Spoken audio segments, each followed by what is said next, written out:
Hello everyone, welcome to Endeavour. আমার নাম মনোশীজ। আমি শিলিগুড়ির থেকে বিলং করি। গ্র্যাজুয়েশন এবং 2019-এ পোস্ট গ্র্যাজুয়েশন কমপ্লিট করার পর আমি গভর্নমেন্ট এক্সামসের জন্য প্রিপেয়ার করা শুরু করি। 2021-এ ফার্স্ট বার প্রিলিমসে বসেছিলাম ডব্লিউবিসিএস এ, কিন্তু ওটা ক্লিয়ার হয়নি। আর 2022-এ তারপর এবার 23rd র্যাঙ্ক করে আমি ওয়েস্ট বেঙ্গল রেভিনিউ সার্ভিসে সিলেক্টেড হয়েছি। 2023 সালেও মেন্স ক্র্যাক করার পর আমার গ্রুপ এ আর গ্রুপ বি দুটোর থেকে ইন্টারভিউ কল এসেছে। আহ, যদিও এবার ইন্টারভিউতে আমি বসছি না। এই ভিডিওতে আমি সেই সব জিনিসই ডিসকাস করব যে প্রথমবার ডব্লিউবিসিএস প্রিলিমস না হওয়ার পর আমি আমার স্ট্র্যাটেজিতে কি চেঞ্জ করেছি বা বুক লিস্ট কি ফলো করেছি বা ওভারঅল অ্যাপ্রোচ কিভাবে করেছি পরীক্ষাটাকে। ফার্স্ট যেটা সব থেকে বেশি জরুরি সেটা হলো সিলেবাসের ব্যাপারে ইনডেপথ নলেজ থাকা। আহ, আমি এখানে শর্টে লিখেছি, এটা হলো পিএসসির সিলেবাস। প্রিলিমস এবং মেন্সে তোমরা যদি লক্ষ্য করো তাহলে majority of the subjects same. তাই প্রিলিমসের জন্য আলাদাভাবে প্রিপেয়ার করা আর মেন্সের জন্য আলাদাভাবে প্রিপেয়ার করা এটাতে সেন্স হয় না। তাই সাইমালটেনিয়াস প্রিপারেশন করতে হবে প্রিলিমস আর মেন্সের জন্য। আর আহ, যদি মেন্সের জন্য পড়াশোনা করো বা মেন্সকে লক্ষ্য করে পড়াশোনা করো তাহলে দেখবে প্রিলিমস ক্র্যাক করাটাও অনেকটা ইজিয়ার হয়ে যাবে।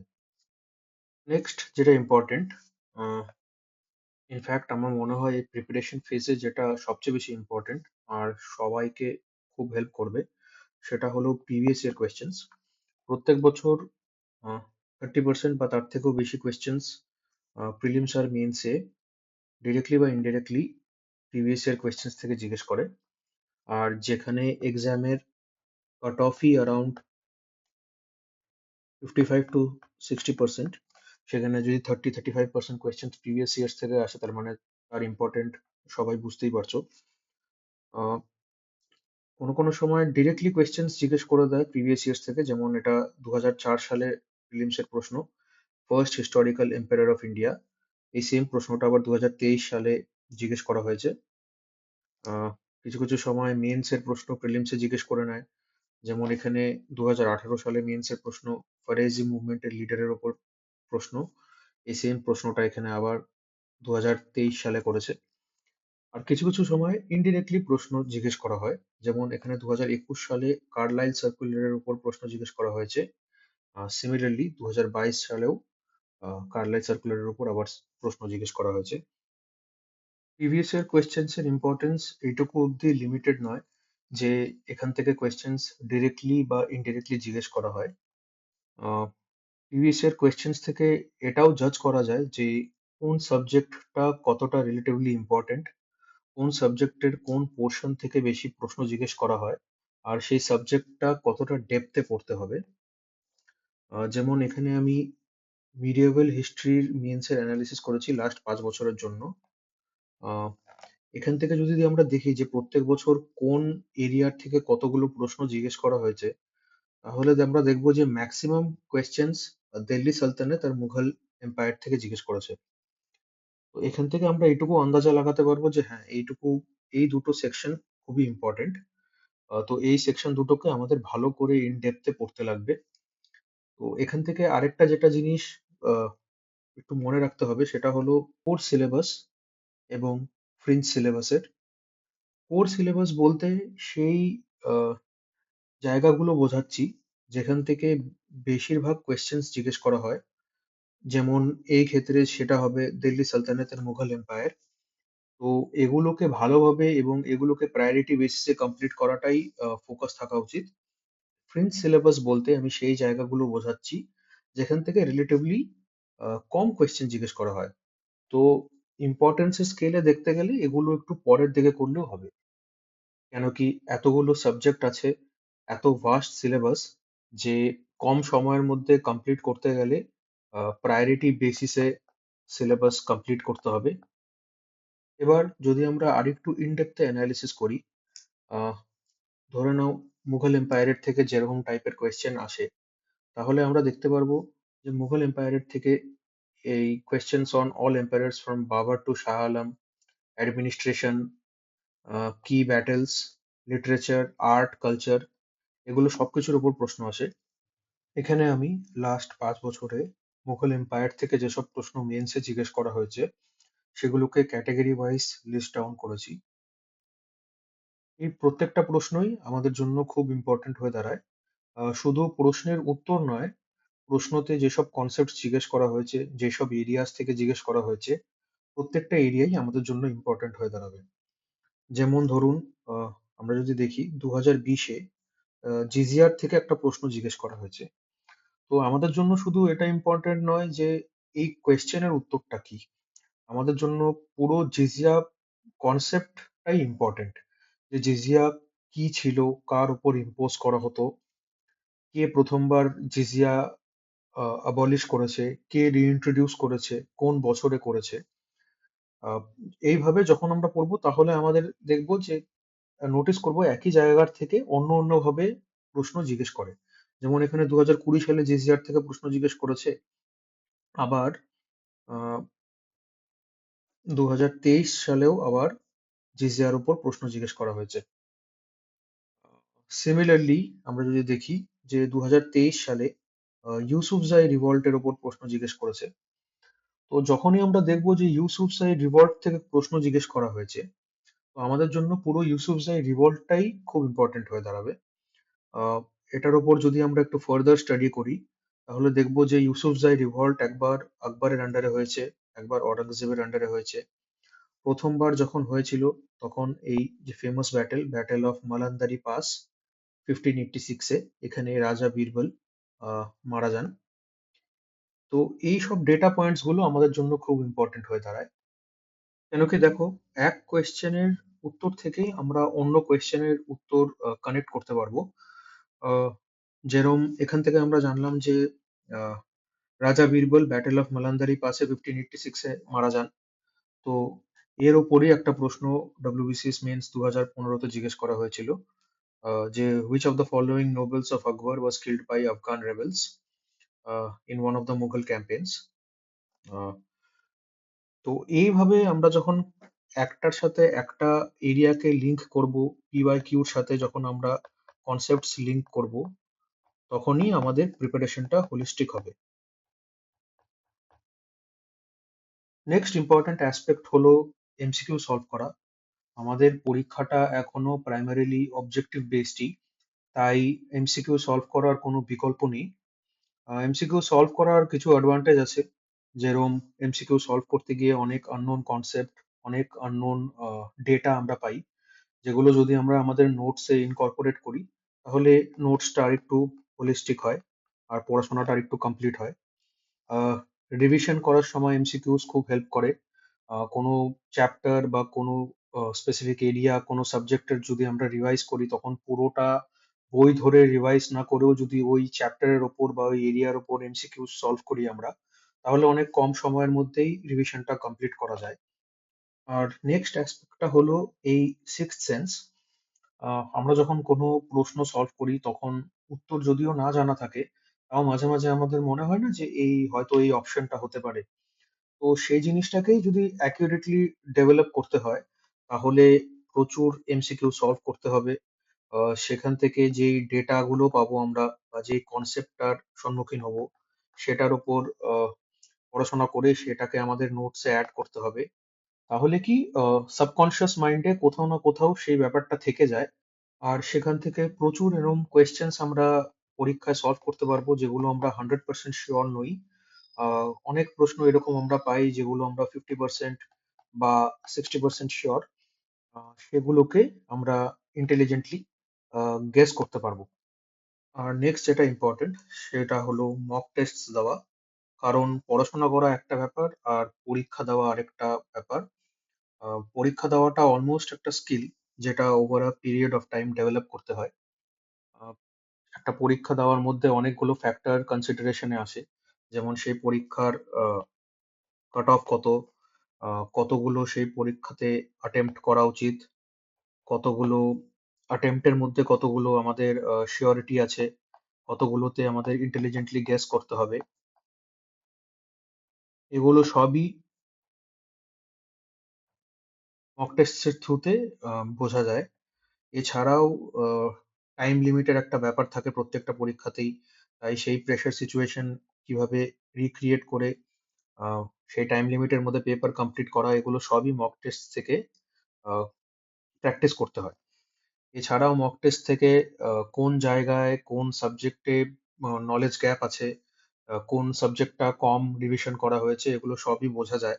তো সেগুলোকে আবার ভালোভাবে রিভাইজ করে পরের মক টেস্টে ইমপ্রুভ করার চেষ্টা করা যায়। মক টেস্টে যেটা ব্যাপার হচ্ছে, রেজাল্ট মক টেস্টের ম্যাটার করে না। যেটা ম্যাটার করে সেটা হচ্ছে কোথায় নলেজ গ্যাপ আছে, আহ, কোন টাইপের প্রশ্নতে অসুবিধে হচ্ছে অ্যাটেম্প্ট করতে, সেই জায়গাগুলোকে আইডেন্টিফাই করে সেই জায়গাগুলোর উপরে কাজ করতে হয়। এরপর যদি আমি বুক লিস্টের কথা বলি বা রিসোর্সেস এর কথা বলি যেগুলো আমি ফলো করেছিলাম, তাহলে হিস্ট্রিতে এনশিয়েন্ট আর মিডিয়েভাল হিস্ট্রির জন্য আমি এনসিইআরটি আর তামিলনাড়ু বোর্ডের টেক্সট বুক আছে দুটো, এনশিয়েন্ট আর মিডিয়েভাল দুটোর জন্যই, যেগুলো ফলো করেছিলাম। মডার্নের জন্য স্পেকট্রাম ফলো করেছিলাম। জিওগ্রাফিতে সবচেয়ে আগে আমি ইউটিউব থেকে ভিডিওস দেখতাম। এমন অনেক এডুকেটর আছেন যারা ডব্লিউবিসিএস এর জন্য ইউটিউবে প্লে লিস্ট বানিয়ে রেখেছেন।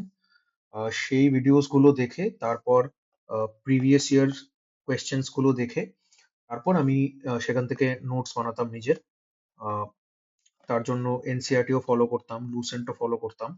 আর তরুণ গোয়েলের একটা এনসিইআরটির বই আছে যেখানে অনেকগুলো সাবজেক্টস আছে, সেখান থেকেও নোটস বানিয়েছি। পলিটিতে লক্ষ্মীকান্ত, ইকোনমিক্স এর জন্য প্রথমে এনসিইআরটি তে বেস বানিয়েছিলাম। তারপর প্রিভিয়াস ইয়ার কোয়েশ্চেন্স দেখে তারপর যেসব কনসেপ্টস জানা ছিল না বা যেসব কনসেপ্টস নিয়ে একটু পড়াশোনা করতে হতো সেগুলো ইউটিউব থেকে পড়েছিলাম। কারেন্ট অ্যাফেয়ার্স এর জন্য নোটবুক বলে একটা চ্যানেল আছে গার্গী ম্যামের, আহ, ওনাদের ভিডিওস দেখতাম। আর টেলিগ্রামে ওনারা মান্থলি কম্পাইলেশন পাবলিশ করেন, ওটা পড়তাম। ওয়ান ইকিউ বলে একটা চ্যানেল আছে, ওনারাও টেলিগ্রামে মান্থলি কম্পাইলেশন পাবলিশ করে, ওটা দেখতাম। আর ইউটিউব থেকে অন্য অন্য জায়গার থেকে মান্থলি আর উইকলি কম্পাইলেশন এর ভিডিওগুলো দেখতাম। সায়েন্সেও সবচেয়ে আগে বেস বানানোর জন্য এনসিইআরটি পড়েছিলাম। তারপর প্রিভিয়াস ইয়ার কোয়েশ্চেন্স পড়ে তারপর ইউটিউব থেকে কনসেপ্টস গুলোকে আর একটু ভালোভাবে পড়ে নিতাম। এর সঙ্গে ম্যাথামেটিক্স আর ইংলিশের জন্য আহ, আমি এসএসসির সিলেবাসের থেকে, আম, যেহেতু দেখলাম যে এসএসসি আর ডব্লিউবিসিএস এর সিলেবাসের অনেকটাই ওভারল্যাপ আছে, তাই ম্যাথামেটিক্স আর ইংলিশ আমি স্পেসিফিক্যালি সিজিএল এর জন্যই প্রিপেয়ার করতাম। ম্যাথামেটিক্স আমি এসএসসির যে প্রিভিয়াস ইয়ার কোয়েশ্চেন্স, ওটা চ্যাপ্টার ওয়াইজ আছে একটা বই, আহ, সেখান থেকে কোয়েশ্চেন্স গুলো সলভ করতাম। আর এগুলোর ইউটিউব ভিডিওস দেখতাম যখন যেখানে যেই চ্যাপ্টারে প্রবলেম হতো। ইংলিশও সেম, কোয়েশ্চেন্স খুব অনেকগুলো করে কোয়েশ্চেন্স এমসিকিউ প্র্যাকটিস করেছি এবং সেখান থেকে ইংলিশটা ইমপ্রুভ হয়েছে। এনভায়রনমেন্ট মেন্সে প্রাইমারিলি দরকার পড়ে আমাদের, আহ, সেটার জন্য পিএমএফআইএস এর একটা কম্পাইলেশন আছে, সেখান থেকে পড়ে তারপর প্রিভিয়াস ইয়ার কোয়েশ্চেন্স সলভ করেছিলাম। এছাড়াও সবকিছু পড়ার পরেও যেটা আমি বলেছিলাম আগে যে এমসিকিউ সলভ করা খুব ইম্পর্টেন্ট, তো তার জন্য এসএসসির ফার্স্ট ইয়ার্স এর পেপার চ্যাপ্টার ওয়াইজ বই আছে, সেখান থেকে কোয়েশ্চেন সলভ করতাম। আরিহান্তের একটা 14,000 প্লাস এমসিকিউ বই আছে। মার্কসম্যানের objective GS NCERT based question আছে, আহ, একটা বই আছে এমসিকিউর। আর দিশার 10,000 প্লাস এমসিকিউর বই আছে, এগুলোর থেকেও কোয়েশ্চেন এমসিকিউ সলভ করতাম। এছাড়া আমি টেক্সট বুকের একটা সাবস্ক্রিপশন নিয়েছিলাম যেখানে আমি অন্য অন্য অনেক পরীক্ষার, যেমন বিপিএসসি বলুন বা এমপিএসসি বলুন, এসএসসি, এগুলোর প্রিভিয়াস ইয়ার কোয়েশ্চেন্স সলভ করতাম। প্লাস ওদের নিজেদেরও অনেক কুইজ আছে, সেগুলো অ্যাটেম্প্ট করতাম। আর জিকে টুডের একটা জেনারেল অ্যাওয়ারনেস এর এমসিকিউ এর কোর্স আছে, আহ, সেখানে chapter wise topic wise MCQs আছে, সেগুলো সলভ করতাম। আর ওখান থেকে আহ, যেই জায়গাটিতে নলেজ গ্যাপ আছে বা যেই জায়গাটি কোয়েশ্চেন্স জানা নেই সেগুলোকে নোটসে ইনকর্পোরেট করতাম। এবার যদি বলি আমি কিভাবে পড়তাম বা কিভাবে নোটস বানাতাম, তাহলে আহ, সবচেয়ে প্রথমে যে কোনো সাবজেক্টের আমি বেসিক যে ম্যাটেরিয়াল, এনসিইআরটি বলুন বা অন্য বইগুলো, ওগুলো একবার পড়তাম বা তাদের উপর ইউটিউবে ভিডিওস দেখে নিতাম। এই স্টেজে আমি কোনো নোটস বানাতাম না। সেকেন্ডলি, আমি প্রিভিয়াস ইয়ার কোয়েশ্চেন্স তারপর একবার দেখতাম, প্রিলিমস মেন্স দুটোর জন্যই। আহ, সেটা করার পর আবার আমি বইগুলো পড়তাম। এই স্টেজে আমি নোটস বানাতাম। আহ কেন কি এই স্টেজে একবার বেসিক আইডিয়াটা হওয়ার পরে আর প্রিভিয়াস ইয়ার কোয়েশ্চেন্স দেখার পরে তোমাদেরও অনেকটা আইডিয়া হয়ে যাবে যে কোন এরিয়াগুলো বেশি ইম্পর্টেন্ট। তো সেই এরিয়াগুলোর ওপর ভালো করে নোটস বানিয়ে আর প্রিভিয়াস ইয়ার কোয়েশ্চেন্স থেকে যেই নতুন সব কনসেপ্ট বের হবে সেগুলোকেও নোটসে নিজের অ্যাড করে আহ, তারপর আবার প্রিভিয়াস ইয়ার কোয়েশ্চেন্স গুলো অ্যাটেম্প্ট করতাম। আহ, তারপর নতুন করে অন্য যেগুলো এমসিকিউ হয়, আলাদা আলাদা পরীক্ষাগুলোর এমসিকিউ হয়, সেগুলো সলভ করে সেখান থেকে কোনো যদি নতুন কনসেপ্ট বা নতুন ডেটা পেতাম সেগুলোকে নিজের নোটসে অ্যাড করতাম। তারপর আবার রিভাইজ করে আবার প্রিভিয়াস ইয়ার কোয়েশ্চেন্স আর এমসিকিউস গুলো সলভ করতাম। আহ, এই প্রসেসটা যদি কন্টিনিউয়াসলি বারবার করা যায় তাহলে দেখবে যে প্রত্যেক ইটারেশনের সাথে তোমাদের নোটসটা আরেকটু বেটার হচ্ছে, তোমাদের রিটেনশনও অনেকটা বেটার হচ্ছে, প্লাস তোমাদের প্রত্যেক স্টেজে একবার করে রিভাইজ করা হচ্ছে। ডেসক্রিপটিভ সাবজেক্ট যেসব আছে, আহ, যেমন আমাদের মেন্সের জন্য ইংলিশ আর বাংলা, আমি প্রিলিমস ক্র্যাক করার আগে অবধিও পড়িনি। কিন্তু প্রিলিমস ক্র্যাক করার পরে আমি যেহেতু আমার এমসিকিউ পার্টটা খুব ভালোভাবে করা ছিল, তো এটার পেছনে অতটা সময় দিতে হয়নি। তখন আমি এই দুটোর ওপরে ফোকাস করেছিলাম, প্লাস তার সাথে অপশনালের ওপরে ফোকাস করেছিলাম। এবার একটু অপশনালের দিকে আসি। অপশনাল নিয়ে যেটা অনেকজনেরই ডাউট থাকে যে কোন সাবজেক্ট চুজ করবে। আমার সেরকম ডাউট ছিল না, কারণ আমি গ্রাজুয়েশন পোস্ট গ্রাজুয়েশন দুটো ইকোনমিক্সে করেছিলাম আর আমার অপশনালও ইকোনমিক্স ছিল। তো আমি সেটাই তোমাদের বলবো যে যদি পসিবল হয় তাহলে গ্রাজুয়েশন সাবজেক্ট চুজ করো। আর যদি পসিবল না হয় তাহলে এমন একটা সাবজেক্ট চুজ করো যেটার নোটস ইজিলি অ্যাভেলেবেল বা রেডিমেড, যাতে নোটস বানানোর পেছন তোমাদের সময় না নষ্ট হয়। আমার ক্ষেত্রেও যেটা হয়েছিল যে ইকোনমিক্সেরও দুটো পেপার অন্য অন্য অপশনালের মতো। তো এই সেকেন্ড পেপারটা হচ্ছে ইন্ডিয়ান ইকোনমিক ডেভেলপমেন্টের ওপর। এটার কোনো রেডিমেড নোটস নেই বা কোনো এরকম বই নেই যেখানে একটা বইয়ের থেকে পড়লেই হয়ে যাবে। আহ, তো এটার জন্য নোটস বানাতে আমার প্রচুর সময় লেগেছিল। অপশনাল সাবজেক্টস গুলোর মধ্যেও কিছু কিছু সাবজেক্ট আছে যেগুলো টেকনিক্যাল, যেমন ধরে রাখো ম্যাথস এর মতো। এগুলো high risk high reward subjects. যদি ঠিকভাবে পড়া যায় তাহলে প্রচুর মার্ক স্কোর করা যাবে। অন দ্য ফ্লিপ সাইড, যদি ঠিক না হয় তাহলে অ্যাভারেজ মার্কসেরও কম মার্কস আসবে। আর কিছু কিছু জেনারেল সাবজেক্ট আছে যেখানে মেজরিটি অ্যাভারেজ মার্কসই পান। তো এবার তোমাদের কোন সাবজেক্ট তোমরা চুজ করবে, কোন সাবজেক্টে তোমরা কমফোর্টেবল, সেটা তোমাদের নিজেদেরই ডিসাইড করতে হবে।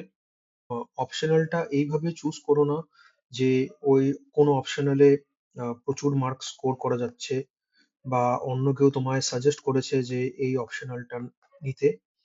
অপশনাল চুজ করার আগে একবার অপশনালের সিলেবাসটা দেখে নাও। আহ, তার প্রিভিয়াস ইয়ার কোয়েশ্চেন্স গুলো একবার দেখো। দেখো নোটস রেডিলি অ্যাভেলেবেল আছে কিনা। তারপর সব দেখে সেই বুঝে অপশনাল চুজ করো। আর ফাইনালি আমি বলবো যে একটা এক্সামের উপর ডিপেন্ডেন্ট হয়েও না। আহ, যদি ডব্লিউবিসিএস দাও তাহলে তার সাথে অন্য অন্য এক্সামসও অ্যাটেম্প্ট করো যেগুলোর ওভারল্যাপিং সিলেবাস আছে, যেমন এসএসসি সিজিএল বলো, সিএইচএসএল বলো, অফকোর্স ইউপিএসসি। এক্সামটাকে এক্সামের মতনই ট্রিট করো। আমি জানি এটা বলা খুব সহজ, কিন্তু অ্যাসপিরেন্টসদের ওপর এমনি এত প্রেশার যে কিছু কিছু ক্ষেত্রে ফ্যামিলি প্রেশার, কিছু কিছু ক্ষেত্রে পিয়ার প্রেশার, যে তার উপর নিজেরা নিজেদের উপর প্রেশার বানিয়ে কোনো লাভ হবে না। মেথডিক্যালি পড়াশোনা করো, নিজের জন্য একটা মেথড বানাও, একটা প্রসেস বানাও যে আমি এইভাবে পড়াশোনা করব। একটা টাইম লাইন সেট করো যে এই সাবজেক্টের এই চ্যাপ্টার গুলো আমি এই মাসে কমপ্লিট করব, এই উইকে কমপ্লিট করব। তারপর ওটাকে ফলো করো, টাইমকে ওয়াইজলি ইউজ করো। যেমন আমার ক্ষেত্রে আমি যখন কারেন্ট অ্যাফেয়ার্স এর জন্য বলছি স্পেসিফিকলি, আমি যখন কারেন্ট অ্যাফেয়ার্স পিডিএফ গুলো পড়তে পারতাম না, তখন আমি ইউটিউব থেকে ভিডিওস কানে হেডফোন লাগিয়ে শুনে নিতাম। তো সেখানেও অনেকটা ইম্প্যাক্ট হয়। আহ, আমরা জানি প্রসেসটা খুব লং, এখানে প্রচুর আপস অ্যান্ড ডাউনস আছে। তো আশা কেউ ছেড়ো না। ঠিকভাবে পড়াশোনা করলে, আহ, ঠিক প্রসেসে পড়াশোনা করলে ঠিক একদিন না একদিন সাকসেস পাবে। আর ফাইনালি এই ভিডিওটা আমি নেলসন ম্যান্ডেলার এই কোটটা দিয়ে শেষ করতে চাই, যে the greatest glory in living lies not in never falling but in rising every time we fall. মানে এই পরীক্ষায় এবং জীবনেও এরকম প্রচুর সময় আসবে যখন তুমি ফেল করবে বা ফল করবে, কিন্তু তখন হার না মেনে, হোপ না লুজ করে, নিজের ফেলিয়ার্স থেকে শিখে, নিজের মিস্টেক্স থেকে শিখে প্রত্যেকবার উঠে দাঁড়ানোর প্রচেষ্টা করতে হবে। হোপফুলি আমার এই ভিডিওর থেকে তোমাদের প্রিপারেশনে কিছু অ্যাড করতে পারবে তোমরা। যদি কোনো ডাউটস থাকে বা যদি কোনো কোয়ারিজ থাকে, তাহলে অবশ্যই কমেন্টস সেকশনে আমাকে জানিও। Thank you.